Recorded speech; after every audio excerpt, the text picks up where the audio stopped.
Welcome to Between the Corridors.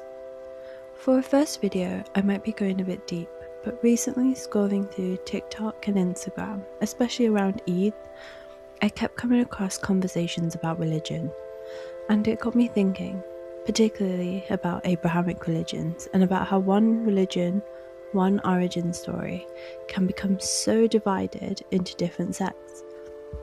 So today I wanted to do a bit of a deep dive into that. I'll mainly be focusing on Islam and Christianity, but if you want me to cover any other religions or go a bit deeper, just let me know. I will also leave all my references in the description below.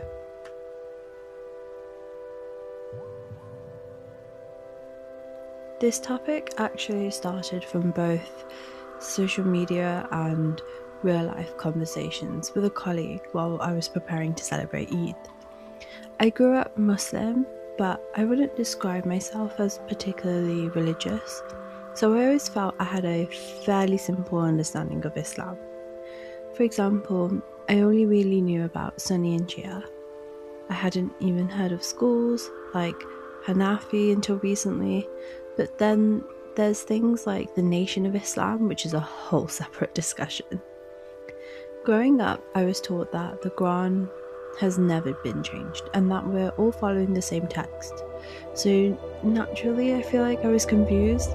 How can there be so many different interpretations if the source is the same? So did what everyone else does, went down a bit of a Google rabbit hole. The two largest denominations in Islam are Sunni and Shia, and the split goes all the way back to one question: who should succeed Prophet Muhammad, peace be upon him? So in simple layman terms, Sunnis believe the successor should be chosen by the community, and they supported Abu Bakr, a close companion of the Prophet, whereas Shias believe that the leadership was divinely appointed and that Ali, the Prophet's cousin and son-in-law, had already been chosen. From there, the divide deepened, not politically but also theologically. Shia's traditions tend to prioritize teachings passed through the Prophet's family and close relatives, whereas Sunnis generally consider a broader range of hadith to be equally valid. Over time, these differences influence laws, practices, and even how prayers are performed. What's interesting is that growing up, I was only taught one version of the story and mostly focused on belief and practice. But looking back, that feels a bit incomplete. There's a much richer and more complex history behind it.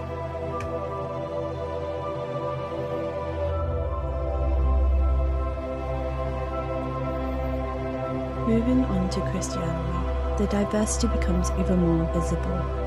There are multiple major denominations, often referred to as churches, assemblies, or fellowships, and many are shaped by geography, culture, and historical events. The three main branches are Catholic, Protestant, and Orthodox. Each of these have further subgroups, so it leads to the question as to why are there so many divisions. Some of the main reasons include doctrinal differences, so this is disagreements over belief, authority disputes, cultural influences, and political factors. A famous example is Henry VIII, who broke away from the Catholic Church to form the Church of England, partly over issues of authority and personal circumstances. So let's give a quick breakdown of them all. Catholicism recognizes the authority of the Pope, and it emphasizes the importance of the seven sacraments.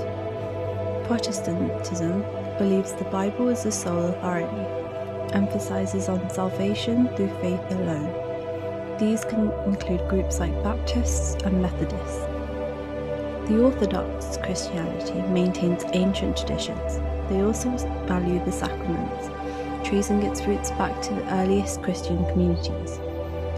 Even today, new denominations continue to form, like the Latter-day Saint movement, established in the 1800s. So, after all this, did I come to a clear conclusion? Not really, but I did come to a better understanding. It seems like sects are formed from people interpreting the same teachings differently, influenced by history, leadership, culture, and personal belief. Even the Quran itself acknowledges division. In Surah Al-Mu'minun, it says, "Surely this religion of yours is one, and I am your Lord, so fear me alone." Yet the people have divided it into different sects, each rejoicing in what they have. To me, that feels like a reminder that unity is the foundation, but division is something that humans bring into it. And that's the part I struggle with. If religions preach peace, why are people so quick to judge one another, especially within the same faith? Sometimes these divisions don't bring people closer to religion, they push them away. But yeah, that's the end of the video. If you enjoyed it or have thoughts of your own, please drop them in the comments. I love to hear your perspective. Thank you for watching.